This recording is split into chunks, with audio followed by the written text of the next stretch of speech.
Um rei que havia sido traído por seu povo e reencarnou em um outro mundo. Essa é a história de Grey, ou melhor, essa é a história de Arthur. Já que ele recebeu um novo nome ao nascer. Arthur havia nascido saudável, sua mãe era uma mulher linda e encantadora, já seu pai era um homem brincalhão e sorridente. Arthur foi transportado para um passado arcaico, onde carregar armas era normal, quase igual ao nosso mundo, se é que me entendem. Ele era só um bebê, mas por possuir memórias da sua antiga vida, ele era diferente dos demais. Um dia, quando sua mãe pensa que ele estava dormindo, Arthur sai do quarto, e engatinhando ele se dirige até a biblioteca da casa, desde que ele tinha descoberto esse lugar. Ele se esgueirava todas as noites para ir aprender um pouco sobre o novo mundo. Dikaten, que era o continente onde ele nasceu, era composto por 3 grandes reinos: Elenoir, o reino élfico situados nas profundezas da floresta, Dar, o vasto reino subterrâneo dos anões, e Sapin, o reino humano. Além disso, ele também lia uns livros que eram basicamente um guia de como usar magia para iniciantes. A mana, que era a magia que fluía no corpo, podia ser usada de várias formas. As mais comuns eram fortalecimento e conjuração. Os fortalecedores incorporam mana em seus corpos, permitindo eles aprimorarem sua força, agilidade e capacidades defensivas, contudo sua fraqueza era o alcance ilimitado. Feiticeiros emitem mana para fora, permitindo que manipulem seus arredores de acordo com suas vontades, porém eles deviam usar a magia dos arredores para complementar seus feitiços. Sua mãe era aquilo que chamavam de desviante, mais especificamente uma emissora, já que ela usava sua magia para a cura.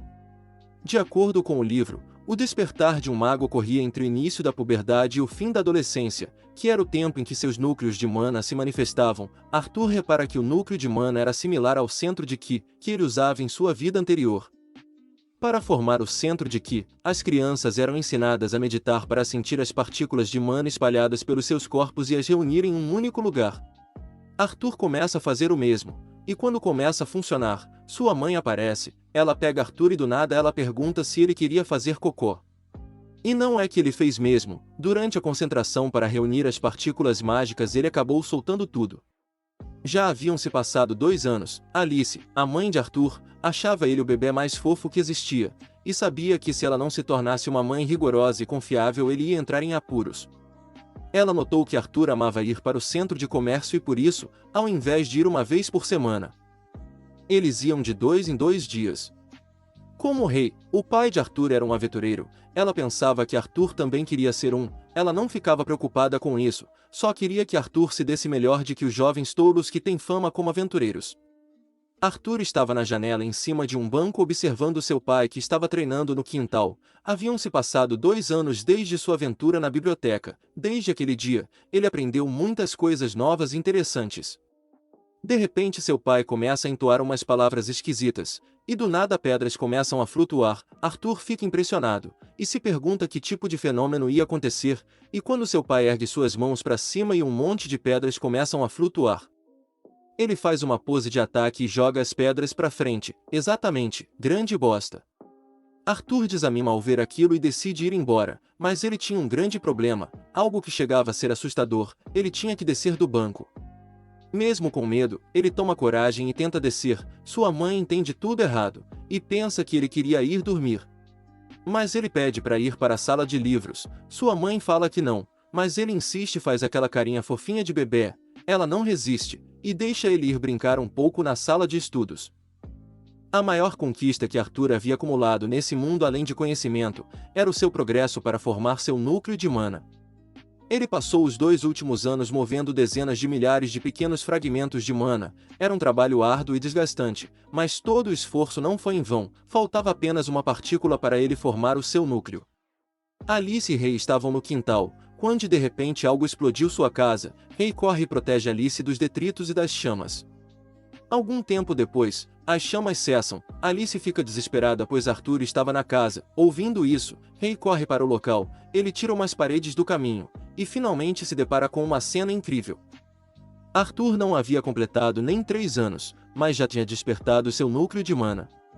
Arthur sai caminhando com um ar satisfatório, mas de repente ele se depara com a casa totalmente destruída, e pensa que eles tinham sido atacados. Irônico, né?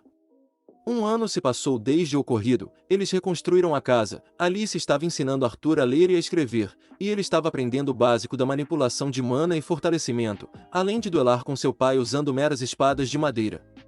E ele até derrotou seu pai, quando surpreendeu usando mana em sua espada. Após o treinamento, Arthur foi estudar um pouco. Ele explica que nesse mundo o núcleo de mana começava completamente preto devido às impurezas do corpo. Mas o núcleo se tornava mais puro conforme as partículas eram filtradas de acordo com o tempo. A ordem era preto, vermelho, laranja, amarelo, prata e branco. Cada estágio era dividido em 3 tons, escuro, sólido e branco. Quanto mais claro o núcleo fosse, mais puro ele era e mais poder ele teria. Na hora do jantar, Arthur estava um pouco indignado por não poder ter tempo suficiente para treinar. E foi aí que seu pai fala que já tinha chegado a hora de Arthur ter um mentor próprio, lembrando que ele tinha apanhado para ele. Alice se exalta, e fala que Arthur só tinha 4 anos e que não iria permitir que ele viajasse até uma cidade distante. Por outro lado, Rei fala que seu amigo iria tomar conta dele. E foi aí que Arthur perguntou se não havia nenhum jeito de eles irem todos juntos conhecer seu professor. De repente, Alice e Rei começam a rir e falam que nem tinham pensado nisso. Mais tarde, Arthur estava procurando algo em um livro, quando sua mãe aparece e fala que Arthur devia ir dormir já que eles iriam sair amanhã bem cedo. Ela conta que detestava ter que fazer tudo às pressas, mas como os amigos dela e de Rei iam para a cidade, eles aproveitaram e lhes ofereceram carona. Alice deseja boa noite para Arthur e sai do quarto. No dia seguinte, a família se encontra com o grupo chamado Chifres Gêmeos, que eram os supostos amigos. Rei apresenta Arthur a seus amigos, e eles ficam impressionados com o comportamento dele. A equipe consistia em 2 conjuradores e 3 fortalecedores.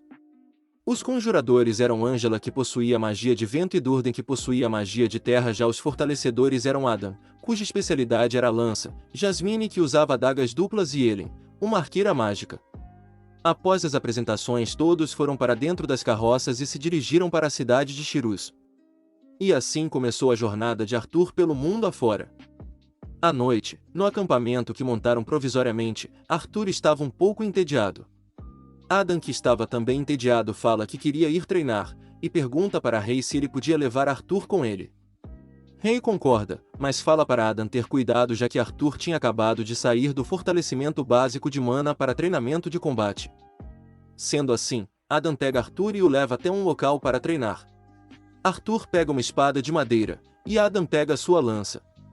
Os outros ficam só observando os dois. Ambos fortalecem suas armas, e Arthur parte para o ataque enquanto Adam fica só na defensiva. Do nada, quando Adam ia parar o ataque de Arthur, a criança usa o impacto para ir para trás dele. Fazendo com que Adam se impressionasse muito, Arthur só não conseguiu atacar imediatamente por causa de seu corpo, mas mesmo assim conseguiu ter uma boa batalha, mas realmente não tinha como e ele acabou perdendo. Vários dias se passaram durante a viagem para a cidade. Durante esse tempo, Arthur celebrou seu aniversário, e treinou junto com Adam, Ellen e seu pai. Durante a viagem, eles ficavam contando sobre como o rei gostava de criar problemas para o grupo. Do nada, bandidos atacaram a carroça.